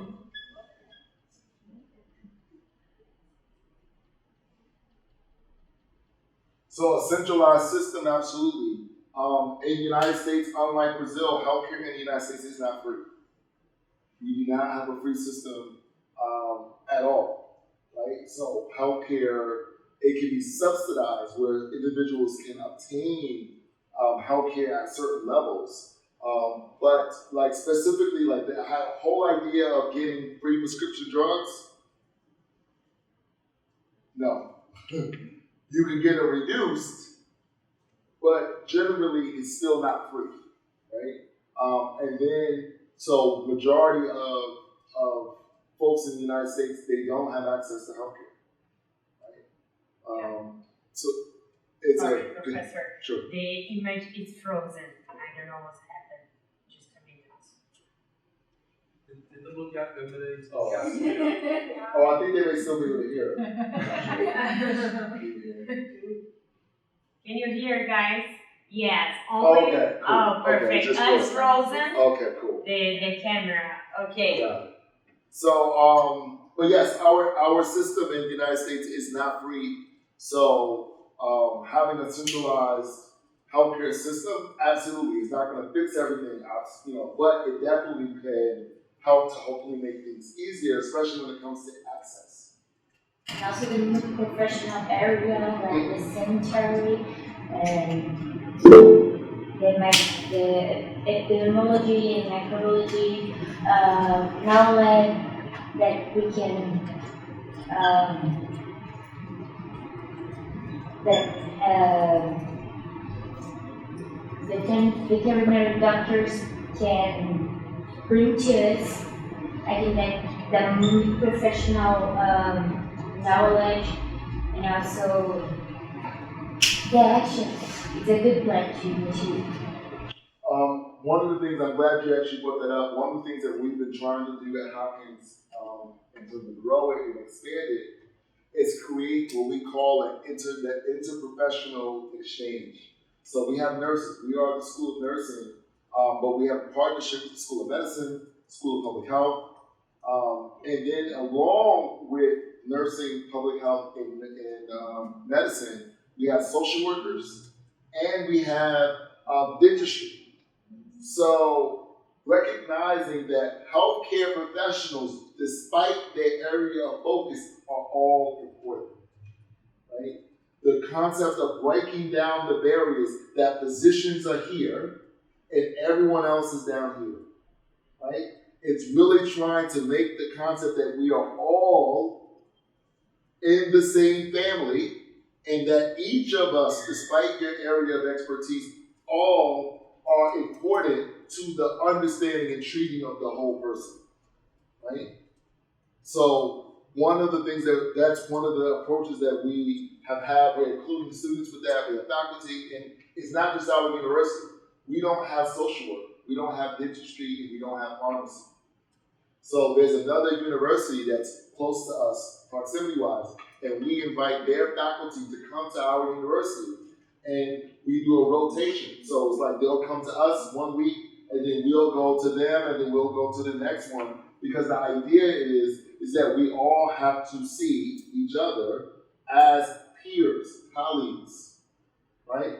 So despite whether you are the nurse or the dentist or the social worker or the physician, that you are all part of the healthcare team, and all of you are important to helping to work towards health access and equity, right? So I appreciate you bringing that up, because too often, even when I was in school, right, the idea was that certain healthcare professionals were better than others, right? If you wanted to make the most money, if you wanted to be most important, you got to go to medical school, right? And that nurses was, you're down there, right? You're really not that important, right? But part of that is changing that narrative, is that we are all just as important. I am not, technically speaking, I am not a nurse, I'm not a clinical nurse at all, right? I am a social worker by profession, right? My PhD includes nursing, but it's more research focused. However, as a social worker in a hospital setting, I would work with nurses. I would work with physicians. You know what I mean? So it's really understanding that we are really a lot more in common than we are separate. Right? So some of that is also changing how we teach, and also helping to create more opportunities for nursing students to meet with the pharmacy students, to meet with the medical students, because if they are trained together, not the whole time, but there's some differences, but training some folks together also helps to break down, hopefully, some of those barriers. Other things that folks are thinking about. Improve health prevention. Health prevention.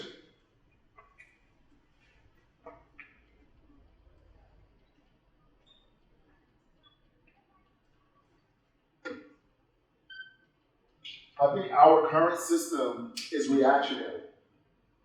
So as a healthcare system, I think there are some similarities between what's going on in the United States and some of what you all have done here in Brazil. I think in some instances you are ahead of us in some regards. But what I mean by that is that we, as a system, generally speaking, I think are reactionary. We wait till you get sick. Only come see me when you get sick. Prevention is, no, come see me before you get sick so that I can make sure that you don't get sick. Right? That is actually cheaper for the healthcare system. We, as a system, generally don't operate that way. In the United States, we're trying.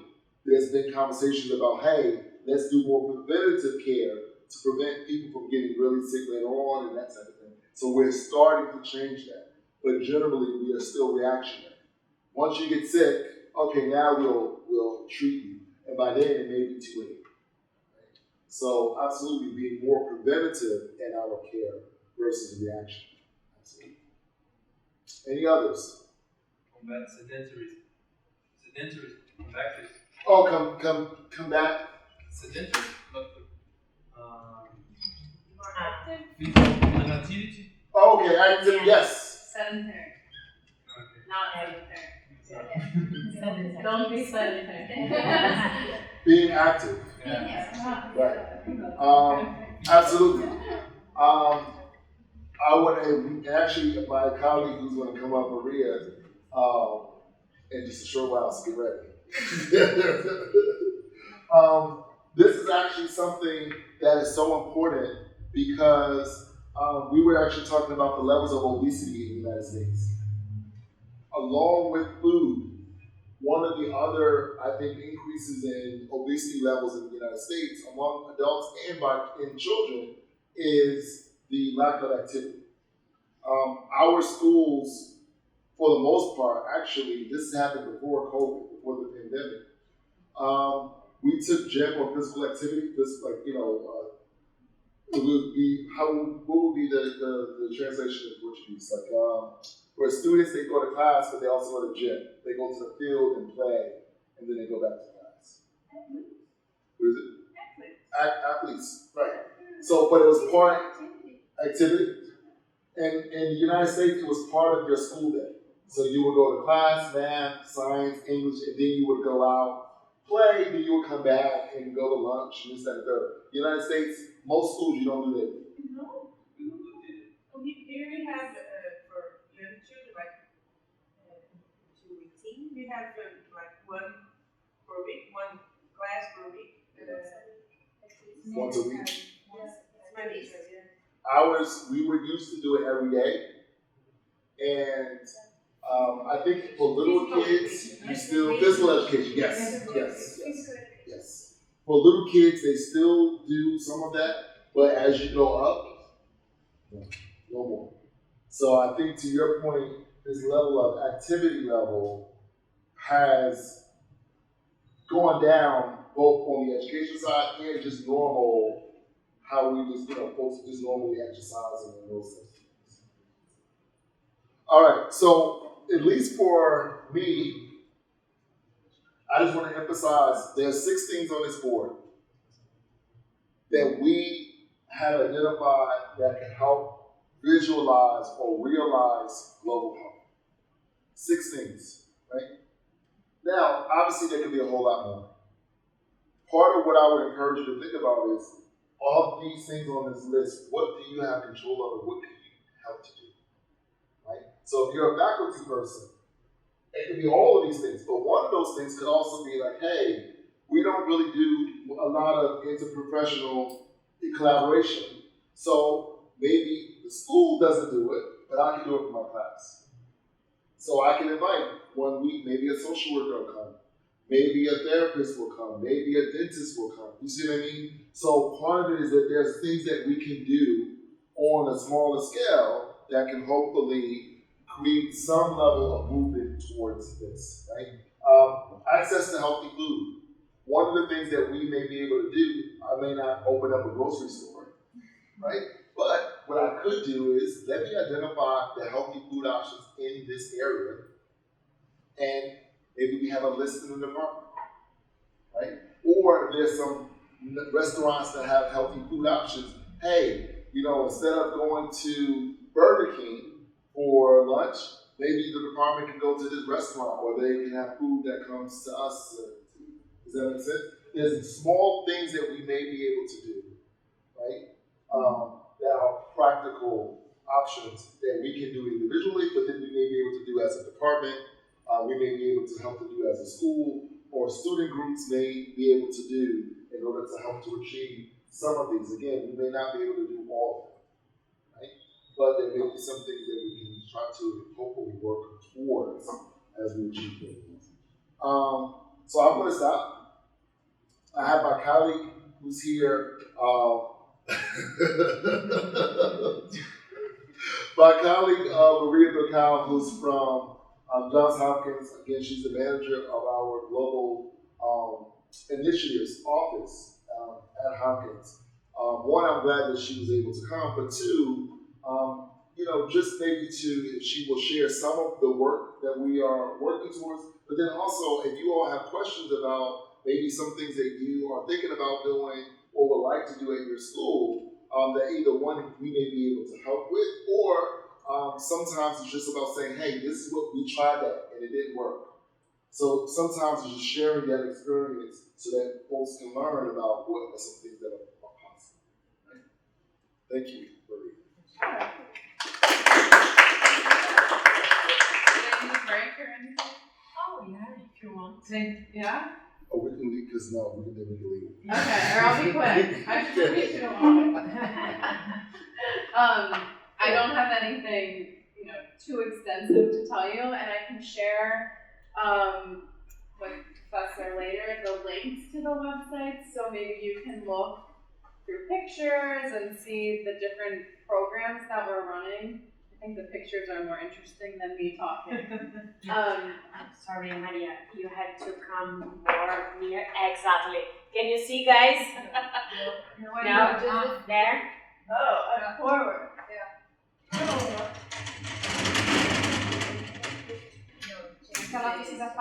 You need to talk. Oh, okay.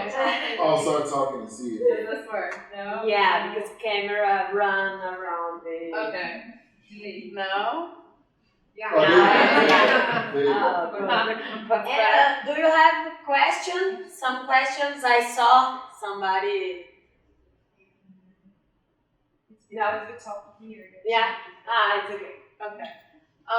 So one thing about our center is we have what we call a World Health Organization Collaborating Center for nursing and midwifery. So what this means is WHO designates different universities around the world, so not just in the US, to meet specific agenda items that are agreed upon with them.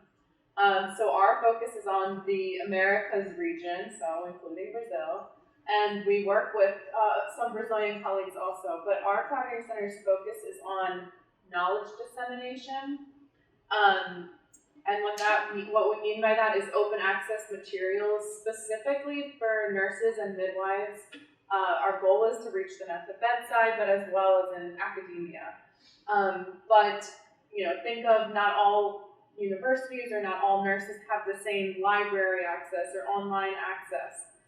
So we meet these goals by publishing things like a free newsletter, blogs, webinars, research articles that go in an online library, a few different things like that. And we do this in English, Spanish, and Portuguese. So again, yes, so this might be a good opportunity. We run an online platform that we had. It was one of the first, so it's very common now to have an online platform, but it's called the Global Alliance for Nursing and Midwifery. And we run this with WHO, and we have about 5,000 nurses that participate.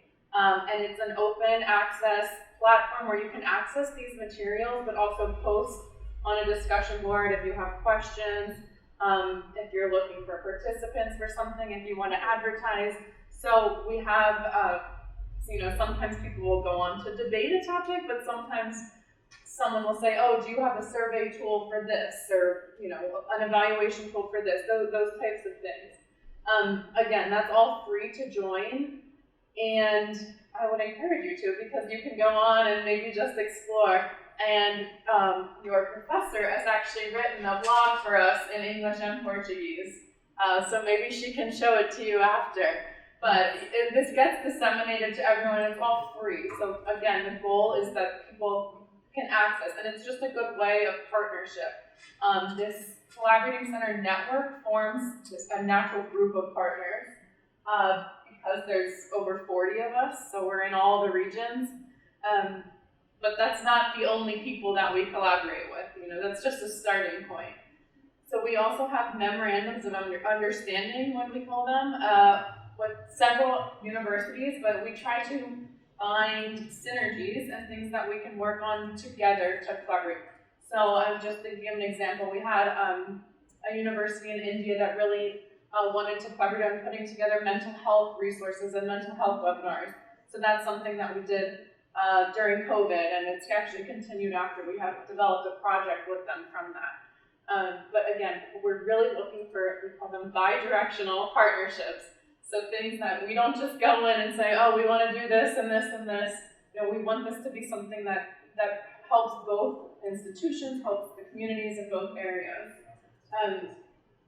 So this is the site she can show you. I'm showing the blog, and I contribute. When I went to Hopkins, Maria told me the possibility to write, and I wrote an editorial about colorectal cancer as a global health problem, and it was the first time that it was published in Portuguese, Portuguese, Spanish, and English. And it is a good way that you can connect nursing around the world about different kinds of topics, So, if there's any topics that you're interested in, the way we sort them is by sustainable development goals. So do you know, have you learned those yet, the sustainable development goals? But they cover such a big range that you can come up with a topic on almost anything. It doesn't have to be nursing specific. We've done blogs about conflict, blogs about cancer, blogs about women's health. There's all types of things. So that just might be another way to contribute. And I also want to mention that we have about 10 students that work specifically on this collaborating center with our center. So they're all they're currently all in the nursing or public health programs, and they are very involved in this work. So the work is really done a lot with the student participation, and they help arrange online resources, and I think that would be another way to potentially collaborate. We've done virtual seminars and virtual peer-to-peer discussions if anyone was interested in setting up something similar. Another thing that, kind of switching topics, but we do an international visiting scholars program. So we have students, scholars, faculty, and researchers that apply to come to Johns Hopkins, and it's free of charge, but you have to show your funding is separately for your visa. But for the actual program, it's no cost. It's really a partnership. You're paired with a mentor, a faculty mentor in the specific research area or academic area that you would like to develop. Again, this is how our partnership has really started, was because Professor Cassian came to Johns Hopkins and was interested in building global health courses. So she was paired with one of our amazing faculty that is the director of global affairs, and continues to stay in contact with her. So I think, this is a really interesting program because it's so beneficial for us also. There's so much that we learn when we have visiting scholars. There's we have them for many, many topics, but we learn from you as well, which is exciting, I think, for our faculty and our staff and our students. Sometimes we have the visitors do guest lectures or publish with faculty or publish editorials, those types of things that really start creating a foundation for partnerships and equitable partnerships, which is really our goal. Especially, we're kind of trying to reimagine how we build our partnerships since COVID. Everything was on pause. We kind of started at the ground level of rebuilding every single partnership that we had, and our goal is to make it sustainable and equitable. So that's another program that we have that I think has been great for us, and I hope great for the visitors as well. But it's awesome to see that the visitors often stay in contact with their mentors and other faculty that they meet for years. I mean, one of our faculty was just in China and was meeting with mentors that she had worked with, 10 years ago, and is still publishing with, and they still do things together. So it's really, I think that's an exciting partnership that we have. Lastly, I will mention that we have really tried to start infusing all of our nursing programs with a little bit of global health and community-based health and everything. And Dr. Monk can attest to this, that we've been working a lot on this. But we're trying to do, again, sustainable, equitable learning for students, for our own students, as well as when we are working with host institutions. We don't want to place a burden on our hosts, and we don't want to place a burden on our own students. So trying to find this balance, especially when we talk about experiential learning in global health. Right now we have 2 programs for students, and they go to Nepal and Guatemala. And to make sure that they, we have a lot of applicants applying, but we do support them with funding that they can also apply to through the School of Nursing. So the university will give them some funding if selected. And again, our goal is to make sure that the resources are being distributed equitably.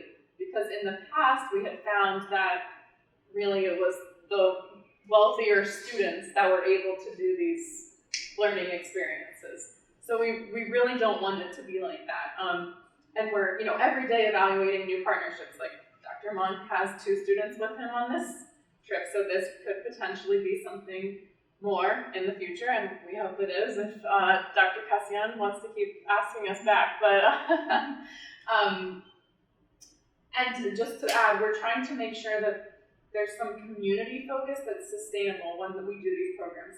So for example, the program in Guatemala started about 5 or 6 years ago, so pre-COVID, and it started with a local NGO there with a community needs assessment. So they identified the problems. They were all pretty much water-related, water and sanitation. So they had, to make a long story short, they installed some water systems. They had surveyed the community about things like hand washing, hygiene, making sure clean water was in the schools. But all of the work that we're doing today is built off of the original community needs assessment, and we stay in contact with the NGO throughout the year. Even during COVID, they were still working with them to make sure we were, identifying any new community needs, any new educational materials that were needed. For example, we were with students in January there, and they have community health workers that have, are doing new assessments, and they need new educational materials on things like hypertension and diabetes. So we have more students going in May, so very soon, and this is going to be their area of focus. But to emphasize that we just don't want any of these experiences to be one-off trips or something that just you go one time and it's done. We want all of our partnerships, whether it's through universities or collaborations or NGOs, to be sustainable and things that we can build on over time. We try to steer, we call it medical tourism. I don't know if you have that word here, but we don't want to just go in somewhere and come out. We really want it to be something that our partners want to do and want to keep building on.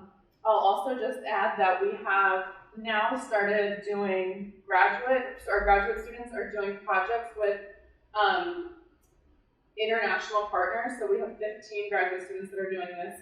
And that doesn't mean that they travel internationally. So we always have to emphasize this to our students, because so much of the work can be done virtually. And again, it makes it more equitable for students to be able to do these projects. But they're all projects that our partners have reached out to us and identified a need for something, or identified that they would like assistance with something specific. So I'm just thinking of examples. I mentioned previously an institution in India that wanted modules on mental health solutions for nurses. So that's one. We had someone that they wanted to collect information about where are the knowledge gaps in rural health centers in Cambodia. We had one that was working with OPS, looking at how nurses in the hospital interact with adolescents and where the nurses' knowledge gaps are. So what needs to be improved for the nurses to interact with adolescents. So just to mention, those are a few of the topics, but again, things that our partners have identified, and it's not something that we want to go in and tell them what to do. But there's so many synergies between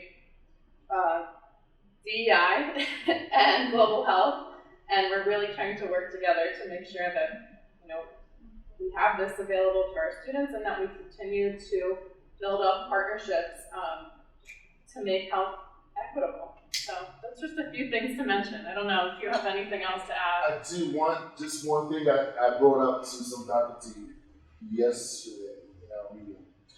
We have a Pathways to PhD program. So this program is specifically for students. We offer 3 degree programs. We offer an MSN, which is a Master's of Science in Nursing, a DNP, a Doctor of Nursing Practice, and then a PhD in nursing. We got funding, so we have a particular program that we started last summer. We already got the applications for this summer, but there may be an interest in someone for next year. So the Pathway to PhD program is an in-person, it's kind of like a summer school at Johns Hopkins. It is free. We actually pay students to attend. And the whole idea is that you have to at least have a bachelor's degree. Does not necessarily need to be in nursing, but it has to at least be a bachelor's. It can also be a master's. But the idea is to prepare potential students for the PhD in nursing. It does not have to be at Johns Hopkins, meaning that you'll come to us for the summer program, but you can go to any university and do the PhD. But the idea is to help prepare students over the course of the summer, our summer, to help students prepare to apply to PhD programs. So we go to like the National Institute of Health. There's some other centers for research. It's really, our PhD is very research focused. So you are actually researching nursing issues in a number of different areas. But the idea is, at least for this particular program, we really want students who are coming from underrepresented places, which can also be Brazil. So I know there's a couple of folks online from different universities, so please, we can make sure that you get the link, but students from international students can apply. They will get housing, we pay for their housing. They would be with other potential candidates of the program, but they would get a faculty mentor. Actually, Maria's office is one of those offices where students could be housed, because they would either do research or do some type of programmatic proposal. But the idea is to help prepare potential students who are interested in pursuing a PhD. This is also open to faculty who do not have a PhD already. So individuals who are interested in applying but just want to know, what do I need to do? How can I become a better applicant or whatever? So you don't need to have years of practice. You don't need to have publications. So it can be people at different ranges of the spectrum. So I encourage folks to think about or consider applying for our next cohort. So that's one thing I just thought about. It's called Pathways to PhD. And we can send the link. Yeah, we'll make sure. Yeah, and it's very interesting, it's the possibilities. Professor Ana Maria and Professor Maria Alice would like to take some questions, and it's for everyone. Today they are here, but I consider that we are together, yeah. And maybe I think URGS has the same aims of us, and I'd like to say if you want to asking something for Professor Germaine and Maria. Oh, thank you, Cassiane. It's very interesting. The partnership is an opportunity for our students and for our researchers to contact, and there are many areas of expertise in Johns Hopkins, and I think we can keep contact and study new partnerships at URGS along with UNESP, our host in this discipline. But it's very interesting, and I would like to ask about the financial support for scholarships, because it's a very important point for us. So Our students. Sorry? our students. Yeah, our and their. Yes. Yeah. So students will be able to get financial support. So we do provide scholarships for students at the master's and DNP level. There are some opportunities for students to be able to get full tuition, like completely paid for. So those scholarships exist. Most students get a partial scholarship, so they'll get something towards their tuition. It is expensive. The only degree that we call that every student gets a scholarship is the PhD. Our PhD, and some other schools in the United States as well, but a PhD from Johns Hopkins, they don't use the word free, but they use the word free, fully funded, which means that an individual, no matter whether they are born in the United States or born abroad, does not matter. You will get free tuition, I use that loosely, but your tuition will be covered only for the PhD. There's scholarship opportunities for the MSN and DP, but for the PhD, because it's research focused, anybody who applies and gets accepted, with that acceptance comes tuition. Part of their acceptance, they get tuition as part of their acceptance. So none of our PhD students pay. They pay to get to the United States, but in terms of the actual degree, housing is different. Food is different, but the tuition the university covers because we are a research intensive school. So because we are research, the idea is that the doctorate and the PhD students work with faculty on research projects, so forth and so on. They have either a TA-ship, a teaching assistantship, or a graduate assistantship. So to your question, that exists in our summer program, summer pathways program. That program is fully funded, meaning that everyone who applies and gets accepted, they don't pay to go. We actually pay you a salary every 2 weeks. We give you housing. Part of the program is to try to make it as accessible as possible. So once the student gets to Baltimore, we give them housing in a hotel. We give them a bi-weekly stipend, so a bi-weekly salary. And then everything that they do at the school is part of what we normally would do. So they don't pay anything out of pocket. They may pay for like food that they do on their own, that type of stuff. But in terms of the actual program, they don't pay to go to NIH or to get mentorship or anything. Okay, thank you very much. Yeah. I think we have many students interested in this opportunity. Yeah. Many master students here and doctoral students. Exactly, and maybe the topic that we'll present can be the beginner. Yeah, for example, start to discuss some issues in global health and evaluate the possibility to publish in the blog, and create a chain, of all group without the institution, because I believe if we start this idea with more than one university, this can be very interesting to create relationships and partnerships, And Okay. thank you so much, Professor Ana Maria. Professora Maria Alice, would you like to say something, or it's okay? Hello, thank you very much for your presentation and also to talk about Johns Hopkins.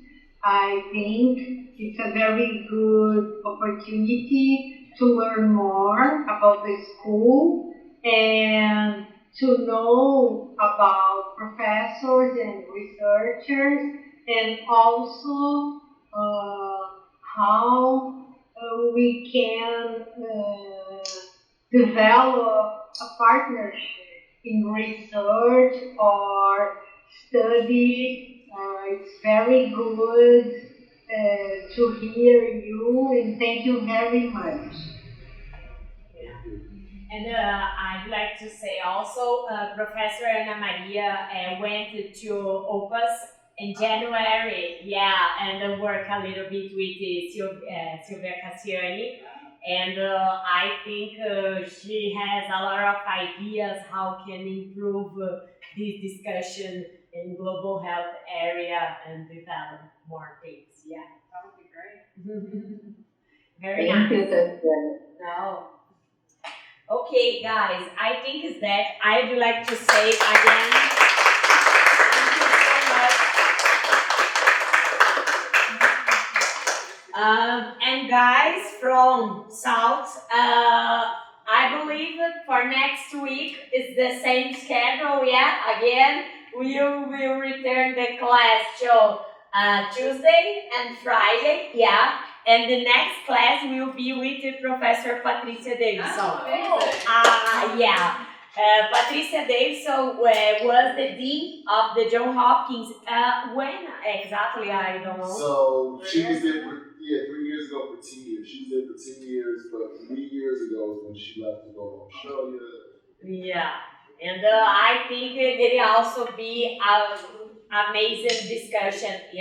And guys, I believe the schedule is not any problem. I received the critical analysis, and I'd like to say again, thank you, Professor Ana Maria and Maria Angela, to help me, and I will check the other analysis because this week it's so complex for me with many things, but I will send a feedback, for everyone. And if nobody has more questions, we can finish. Okay. Guys, have a good weekend.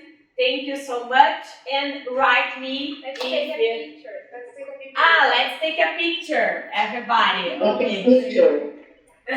Open the cameras. Exactly. Everybody open the cameras. And you. Everybody, come on.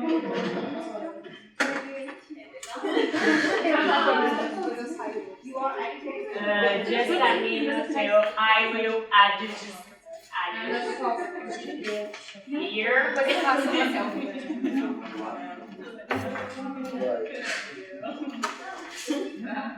You go. No, you go. Go. Okay.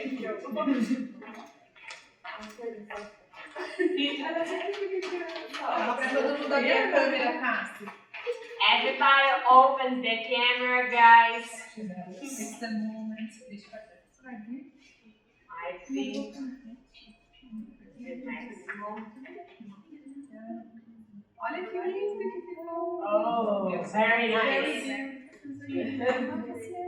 Come on.